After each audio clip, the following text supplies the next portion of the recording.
பார்த்தா அதற்கேற்ற ஒரு நல்ல ஒரு வாழ்வு என்னுடைய அம்மா வாழ்ந்தார்கள் என்று சொல்லுகிற ஒரு சான்று அவருடைய உழைப்பை குறித்து, அவருடைய அன்பை குறித்து, அவருடைய தியாகத்தை குறித்து மிக மிக நேர்த்தியாக அவர்கள் சொன்னார்கள். அதை ருசித்து அதை நினைத்து அவர்கள் பதிவு செய்தது உண்மையாகவே ஒரு மகிழ்ச்சி என்று சொல்லலாம். அவர்கள் சொன்னார்கள், என்னுடைய அம்மாவின் இழப்பு எனக்கு வருத்தத்தை காட்டிலும் அவருடைய அந்த செயல்பாடுகள் எனக்கு ஒரு நிறைவை தந்திருக்கிறது. உண்மையாகவே அவருடைய இந்த உரைக்கு நான் நன்றி சொல்லுகிறேன். நிச்சயமாகவே அவர்கள் விசுவாசத்திலே தொடர்ந்து மூத்த மகனாக இருந்த இந்த குடும்பத்தை அருமையான தம்பி குடும்பத்திற்கும் ஒரு நல்ல ஒரு பாலமாக இருந்து செயலாற்றட்டும் என்று சொல்லி நான் அவர்களை வாழ்த்துகிறேன்.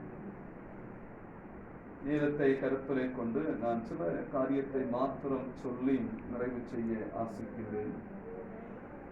1 தெசலோனிக்கேயர் 4வது அதிகாரம் அதன் 13வது வசனத்திலிருந்து படிக்கிற பொழுது தூய பவுலார் திருச்சபைக்கு சொல்லுகிற நம்பிக்கையினுடைய வெளிப்பாடுகளை நாம் இந்த வசனங்களிலே படிக்க முடிகின்றது.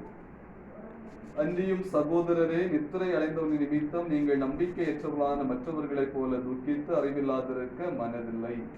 நிறைவுல சொல்றாரு, ஆகையால் இந்த வார்த்தைகளினாலே நீங்கள் ஒருவரை ஒருவர் தேற்றுங்கள்.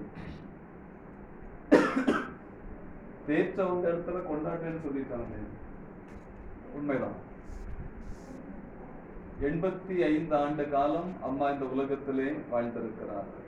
ஒரு முழுமையும் பரிபூர்ணமும், அதுல மாற்று கருத்தே இல்லை. சென்ற ஆகஸ்ட் மாதத்திலும் அவர்களை சந்தித்தோம். நன்றாக இருந்தார்கள். கொஞ்சம் பலகீனம், வயதுக்கேற்ற பலகீனம் இருந்தது.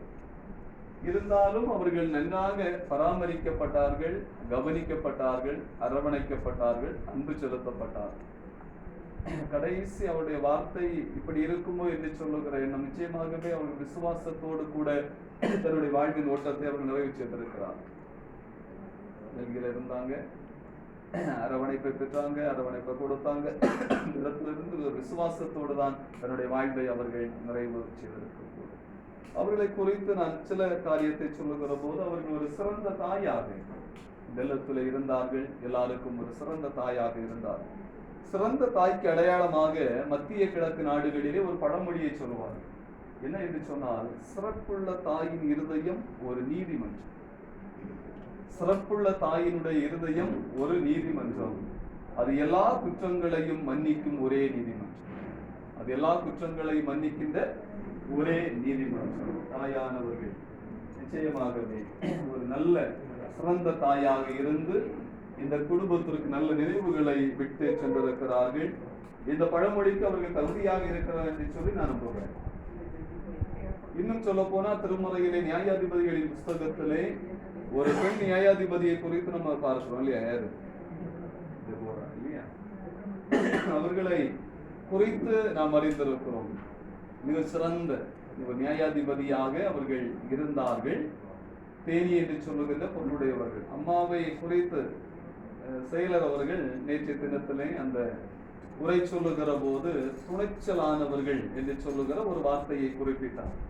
இன்றைக்கு அவருடைய துணிச்சலை குறித்து நான் சிந்திக்கிற பொழுது அம்மாவை நான் தெபோராளுக்கு ஒப்பிடுகிறேன். குறைவுகள் இருந்தால்